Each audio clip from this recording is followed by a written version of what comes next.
रविवार को चंबा जिले में ना तो कोई कोरोना पॉजिटिव पाया गया है और ना ही इस बीमारी से कोई ठीक हुआ है। इसकी जानकारी जिला स्वास्थ्य अधिकारी डॉक्टर जालम सिंह भारद्वाज ने दी। उन्होंने बताया कि चंबा जिले के पेंडिंग चल रहे सैंपल की रिपोर्ट शाम के वक्त आई है। इस दौरान चंबा जिले का कोई भी व्यक्ति रविवार को कोरोना पॉजिटिव नहीं पाया गया है और ना ही इस बीमारी से रविवार को कोई ठीक हुआ है।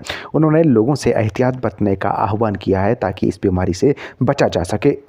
चंबा पठानकोट मार्ग पर जंदरा के पास एक कार दुर्घटनाग्रस्त होने से उसमें सवार एक युवती की मौत हो गई जबकि 2 लोग घायल हुए हैं। इसकी जानकारी एसपी चंबा एसएल कुमार ने दी। उन्होंने बताया कि रंजू निवासी वांगल, उमेश निवासी नालागढ़ और शिव निवासी फतेहगढ़ एक कार में सवार होकर अपने गंतव्य की ओर जा रहे थे। जब इनकी कार जंदरा के पास पहुंची तो दुर्घटनाग्रस्त हो गई। इस हादसे में रंजू की मौके पर ही मौत हो गई जबकि शिव और उमेश घायल हुए हैं। रविवार को स्थानीय बचत भवन चंबा में बिलासपुर एम्स की ओपीडी के शुभारंभ का सीधा प्रसारण दिखाया गया। इसकी जानकारी उपायुक्त चंबा डीसी राणा ने दी। उन्होंने कहा कि चंबा जिले में बिलासपुर एम्स की ओपीडी के शुभारंभ का सीधा प्रसारण चंबा जिले में दिखाया गया। इस मौके पर बचत भवन चंबा, बंजराड़ू और बनीखेत में भी सीधा प्रसारण प्रशासन की ओर से एलईडी के माध्यम से हुआ।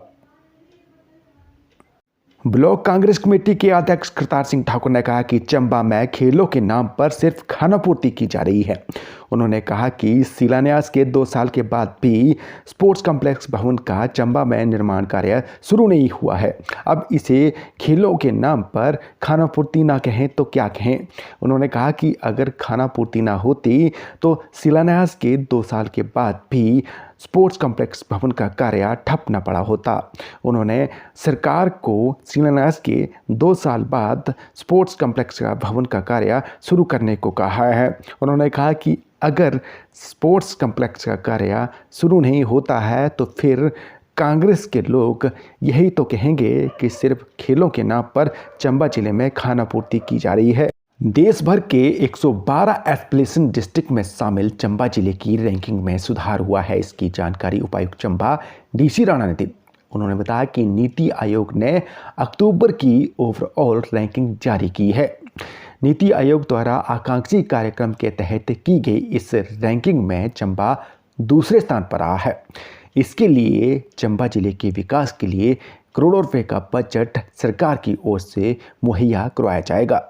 चारे की समस्या से जूझ रहे चंबा जिले के पशुपालकों को अपने पशुओं के लिए चारा पंजाब से मंगवाना पड़ा है। इसकी जानकारी पशुपालक इब्राहिम और अयूब खान ने दी। उन्होंने कहा कि उन्हें अपने पशुओं को चारा पंजाब से मंगवाना पड़ रहा है क्योंकि इस बार चंबा जिले में चारा पर्याप्त मात्रा में नहीं हुआ है, इसीलिए उन्हें अपने पशुओं के लिए चारा पंजाब से मंगवाना पड़ा है।